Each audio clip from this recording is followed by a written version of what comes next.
asked about how I've dressed myself, and it portrays how we are doing working. Huyu ni mheshimiwa mchapakazi. That is why you've seen I was voted the best MP for 2 consecutive years by County Gala Award for very good job that we've done across the constituency. We've done a number of development projects and infrastructure. The next question is by the member for Konoin, the Honorable Brighton.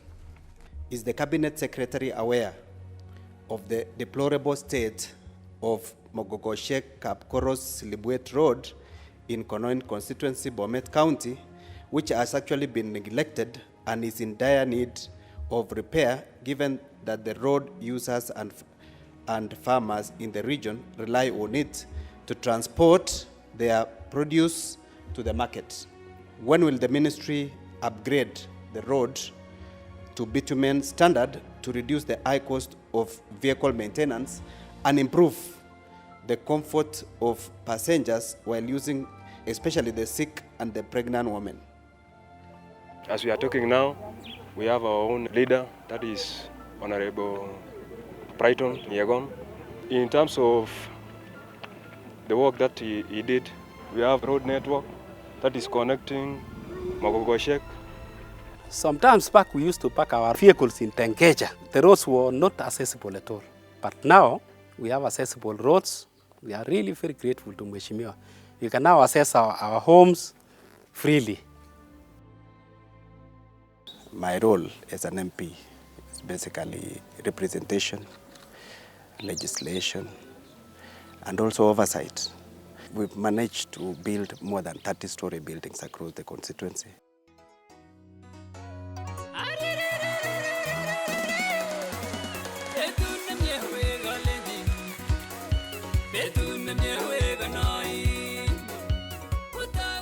By the name, I'm Joseph Maritim. I'm the chairman of Michira Secondary School. This school was established in 2015 thanks to Mheshimiwa Brighton Yegon, MP Konoin.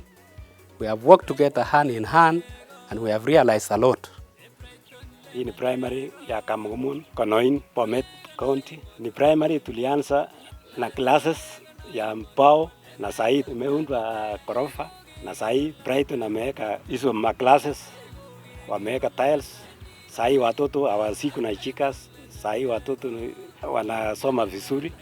Kwa majina, mimi naitwa Benson Arablangat. I am one of the BOM of this school. Vile Mheshimiwa Brighton aliingia, hii ujenzi sasa ikabik. Ilikuwa still for 15 years. This is Tembwet Primary School. The school was started by our Honorable Member of Parliament, Brighton Yegon. My name's Nicholas Kirui. We had very small land for the school to occupy, and through the assistance of our MB, Brighton Yegon, he assisted us to build this building you are seeing now here, and assisted the school very much because the area where the school was supposed to be situated was very small. I'm Wilson Koske, the Deputy Principal, Kipkorit Salat Boys High School. We are very grateful to our area MP, Honorable Brighton Yegon, for the assistance that he has given to our school. We have this building, which had stalled for 9 years, and we are very grateful to our area MP because he assisted us bring it to completion. My name is Joseph Chepkwany, the principal of Chebangang Secondary School. Under the leadership of the Mheshimiwa, CDF has given us 6 million to construct the modern administration block. You can see it in front of me. I'm sure you've moved around and you've seen a number of projects that we've initiated, a number of projects that we've renovated. Part of them are actually projects that will see this constituency move to the next level. Like Labata Girls here, it's a multi-million project. We want to do a modern girls' school there so that we can be able to actually touch on the girl child. I'm Mrs. Ngeno, the head teacher of the Primary School, acting on the Going On project. that is Labata Girls. This is a project which was started on the year 2021. It is under construction. The project was started mainly because most of our surrounding schools are boys' schools. It is a very nice project because this is mainly on touching on the culture. Our area MP is very sensitive on gender. That's why he has brought this project here. And then also looking at the schools around, most of schools transformed to boys' schools. They were mixed schools initially and they have transformed to boys' schools. But right now, at least we've managed to put for them a girls' school around so that it can tap that girl child initiative and also propel the girl child to equalize with the boys. We've managed to renovate more than 50 schools. Most of them are primary schools, which were dilapidated, but at least right now they are very much habitable.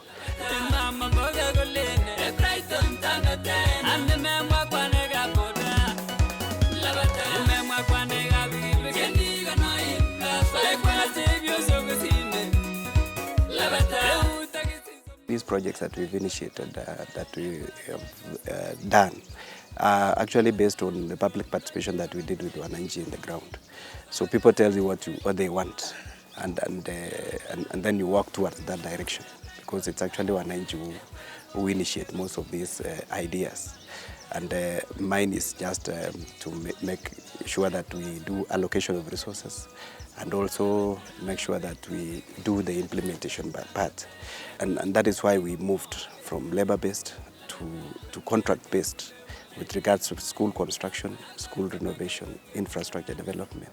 And we've managed to attain our goals based on that, because when you give somebody a BQ, you give somebody a job, and you don't pay until everything that is in the BQ is done and implemented. So us moving from labor-based to contract-based, we've been able to attain and achieve a number of these projects that you've seen across. And I think that is what has made us be the best for the last, not only for the last 2 years, even the other one, the Infotrack in 2019, it placed us as the best in the entire Bomet. It's only Gala Award, which you were awarded last year and this year, as the best in the entire county. Welcome to Cheptalal Chief's Office. Cheptalal Chief's Office is located in Bomas Ward, Konoin Sub-County, Bomet County. This project you see here is funded by NGCDF Konoin. The total allocation to this project is 1.2 million. And we want to thank the patron, Honorable Mheshimiwa Brighton Yegon, for this particular project. The office has about 5 rooms. We have a boardroom, we have the chief's office, we got a changing room, and we have a small kitchen. This project was started in the year 2019 and it was completed in the year 2020. So far, the project is in use, and we want to thank the office for facilitating this particular exercise. Formerly, we used to have an old office here that used to house the chief and the assistant chief. So this is an old facility that we had, and already we have shifted to the new project. Jina langu ni Millicent. Natoka upande ya county ya Bomet, nchi ya Konoin. MP yetu Brighton Yegon ametusaidia, ametuboost sana akiwa mbunge. Tunafanya biashara, tuko na watoto ya shule. Hatujawahi kosa CTF, lakini another time hatukuwa tunapata CTF, ilikuwa inachaguliwa. Lakini saa hii ni kila nyumba anapata CTF. I'm a patron to Konoin and GCDF funds. Na pasari watoto wamepata wengi, na tumeona hiyo ni maendeleo tumepata kwa muda hii mfupi. He took 4 students for scholarship at Chepchabas and also 1 at St. Monica. So we do appreciate he has done that. Kwa majina ni Egon Samson, mimi mkazi wa Kaboisho. 5,000 hiyo ndio basari ya Brighton Yegon. Ndio tunasema asante kwa hayo kabisa. Hata juzi nilikuwa nikieleza watu ya kwamba tumepata hiyo pesa kila wakati. Yes, kwa majina mimi naitwa Emmanuel, mimi nasoma hapa Chepchabas. Tangu niingie form 1 2020. Wazazi hawajawahi lipa. Wamenisaidia kwa CTF up to now. na bado mimi nafikiria tukipea tena bado watatusaidia. Recently, we got a check for shillings 290,000 to assist some of our needy and academically able students. We have been getting bursaries. They are able to identify the most needy students. Kwa majina, naitwa Chepkirui Daisy kutoka shule ya upili Mtakatifu Brighton. Mimi ni mwanafunzi wa kidato cha kwanza. Nimeipata scholarship tangu kidato cha kwanza hadi kidato cha 4. Nashukuru mheshimiwa wetu Brighton kwa usaidizi wake mkuu. Mungu akubariki na uendelee kuwasaidia wengine. Kainuti Kigo Charles Korir, mwenyeji wa kijiji. Mjumbe wetu Honorable Brighton Yegon amepea sponsorship watoto 3 kwa hii kijiji yetu. Upande wa Chemelet ni watu 2. In the whole location, our location, amepea watu 5. Basari aliweza kulipia kila mtoto tamu moja, akapea 5,000 kila mtoto. Sasa hakuna mtu ambaye ametufanyia mazuri kama mheshimiwa wetu Brighton. And after doing that infrastructure development, we've seen tremendous growth in terms of performance in the entire constituency. We've been ranked in the past 3 years, number 1 and number 2 in both primary and secondary in Bomet County, meaning it has improved. In the past 4-5 years, we were almost number last in the entire county in regards to performance, but at least we've improved tremendously. We have a sports field that was not level, but because of the assistance from our area MP, we have managed to have the field leveled, and it is going to be very useful in sporting activities. Currently, I'm the chairman of the board of Chemelet St. Bridget's Girls Secondary School, and I would like to take this opportunity to thank our Honorable Member of Parliament, Brighton Yegon, for the assistance which he has given to our school. He has been able to secure a bus for us, that is for St. Bridget's Girls Secondary School.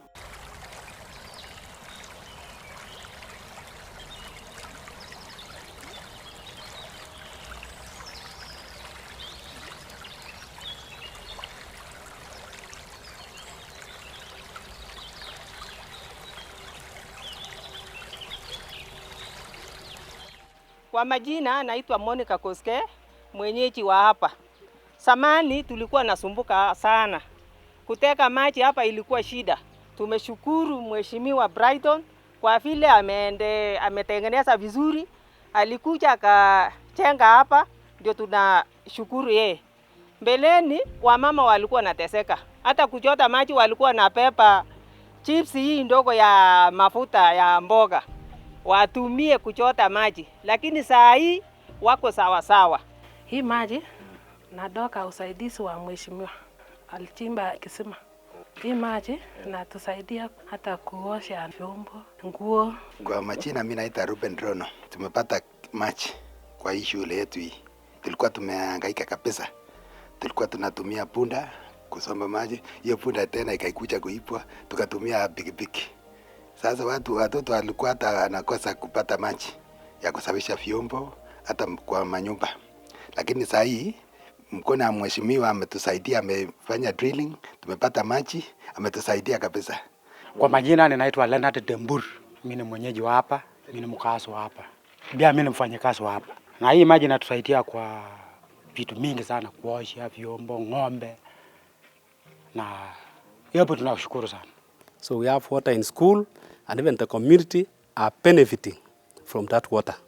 So we are really very, very grateful to mheshimiwa. We appreciate for the drilling of the bore. We are saying thank you so much, and we do appreciate. Hata maneno ya maji, mheshimiwa ametuletea tangi ya lita 10,000, na hiyo tulifurahia na wazazi wanafurahia mpaka saa hii. Based on the infrastructure development that we've done across the constituency, we've done a number of things. In terms of electricity connection, we've done more than 142 transformers across the constituency, and that shows that there is a very good progress with regards to electricity connection. When I came in, we had an electricity connection of 30%, But right now we've improved to almost 70 to 75% across the constituency.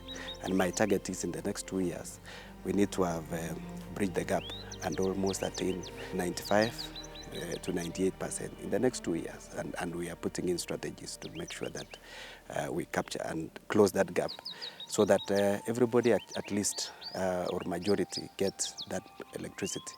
And electricity, you know, has many roles. Students will use to study. The small, medium enterprises like welding and the rest, among other benefits of electricity connection. Stima karibu kila mtu amepata kuhakisha. Kwangu mwenyewe niko na stima, kwa hapa hata kwa huyu mzee ako na stima. Kila mtu hapa stima imekuwa ready na kile inatumika. So tunasema asante kwa hayo. Tunataka kushukuru our MB, yeye ametupea electricity. Tunashukuru sana, hatukuwa tunakumbuka ya kwamba in such a village we can get an electricity. Tumepata stima kwa mheshimiwa. We've also done matters in terms of legislation. I'm in Agriculture Committee, and we've dealt with the tea bill, which we passed it in 2020 to become a tea act. And I'm very certain that we did a good legislation, and I was the one championing for the same. Thank you very much, Mr. Speaker. I want to support Senate Bill number 36, Tea Bill 2018, for a prime purpose that agriculture is mainstay of Kenyan economy. Number 2, tea is the first foreign income earner among the crops that we have in Kenya. Number 3, in my constituency, 80% of the economy and livelihood is actually based on tea, because we grow tea almost in every part of my constituency. The life of more than 600,000 smallholder tea farmers, especially those from KTDA and others, are characterized by actually poverty, low income, and short change. KTDA as an agency has actually mastered the art of bleeding a leech to fatten an ape. And that is why this tea bill is coming in handy in order to come and rescue that particular farmer. Right now, these farmers are actually enjoying the benefit. The monthly price has come from almost 18 to 20 shillings. By 5th or 6th in the month, they get their benefit, the monthly pay. There's an interim coming. Interim is a mini bonus, which they've not enjoyed for the past 8 years. But right now, this year they are getting it at 5 shillings. Remember, last year's bonus was 8 shillings, so we are short of almost 3 shillings. And then we are waiting for very good bonus, because the prices now and the market of tea right now is improved tremendously based on the tea reforms that we did. And I'm glad, because I was part of those who championed for the same. I've been able to lobby for some seedlings, especially to assist in terms of diversification. Passion fruit, avocado seedlings. I remember for the last almost 3 years, we've been giving them avocado seedlings just for diversification. Some of the people whom we gave avocado in 2018, they are now harvesting. And one of the farms in Chebangang, for example, someone approached them and they want to buy 1 kilo at 250 shillings. You see, that is one way of building economy for these young people. And that is what we've done for the last 3 years. We have multinational in our constituency. They've been able to introduce machines. And currently there's proliferation of machines in the multinational. And the machines have actually been able to get a number of people unemployed.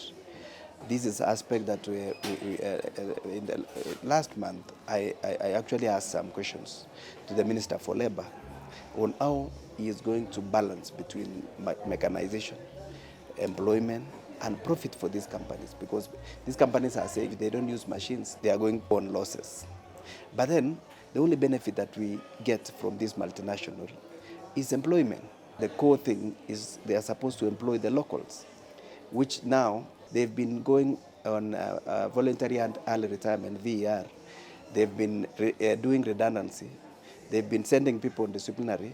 so that they can actually be able to reduce their people who are employed in those multinationals, which is going against our expectation. In the next few days, our fight now will shift to Parliament. We want to see how we can be able to make these people balance between mechanization, profit, and employment, which is the core thing. So that is our main focus going forward. There is also the aspect of village managers, which we need to remunerate them. Remember, right now they are working on a zero budget. They are not being given anything. I raised that matter in Bunge, and this is an aspect that we need to fight it over until they actually get remunerated going forward. You are dealing with public resources, and mostly in the public resources, our budgets get constrained. Sometimes we don't get money in time. And the demands of wananchi and then the law. Some functions were devolved, some functions are still in national government. And most of the wananchi doesn't understand the roles of an MP and the roles of county government. So you find them asking you about hospitals, building dispensaries, equipping dispensaries, which is actually a county function, ECDs. A number of roads here are devolved, but the wananchi want the roads to be constructed or maintained. So there's actually a clash between national and county functions, and most of the matters have actually been pushed to national. I don't know why, because most of the things are being asked when I move around, and most of them are actually county functions. He has trained the boda and he has given them license. Kwa majina mimi naitwa Kipsangi Ruyot, chairman boda operation Mogogoshek. Actually we have benefited a lot when it comes to Honorable Brighton Yegon being in his office. He has done a lot purposely to benefit the boda operators. They have trained these boda operators. This is a proof that he has done this training. Those who are doubting that he has done nothing, this is a proof. He has supported this boda operation and he has done it. It's actually prudent utilization of public resources that has actually steered us to this level. Our visit to Konoin Constituency in Bomet County under the leadership of Honorable Lenny Brighton has been nothing but an exemplary showcase of development and true leadership, where the Honorable MP has done a lot of projects with youths, women, and especially under the sector of education. We're going to do a comparative literature on our reports just to see how those seeking re-election into office in the next coming general election have done it. Nimeona mkono wa Brighton, kila mtu amepata. Na kwa moyo yangu yote, mimi naombea yeye aende safari ya pili ndio aanze kukamilisha mara yetu, kwa sababu uweze maliza safari moja. 5 years is a very short time. Na Konoin is a very big area. Na kila mtu anahitaji usaidizi. I can say without fear of contradiction that we will add another 5 years. By the end of our area MP, we are appealing to those people who have got votes to see our area MP. There are also other projects which our area MP has in hands. If he is given another chance, I hope the whole constituency will improve. Tunachagua Brighton tena 5, tuseme 5 tena. Tunampenda kwa sababu ya kazi yenye amefanya. Tunajua tunachagua mtu kulingana na ile vitendo amefanyia watu. Raundi hii tutaweka huyu kijana aende mara ya pili. Sasa hayo yote tunasema kwa sababu tunataka tuongezee 5 tena, 5+. Let us elect him for the second time because he can deliver.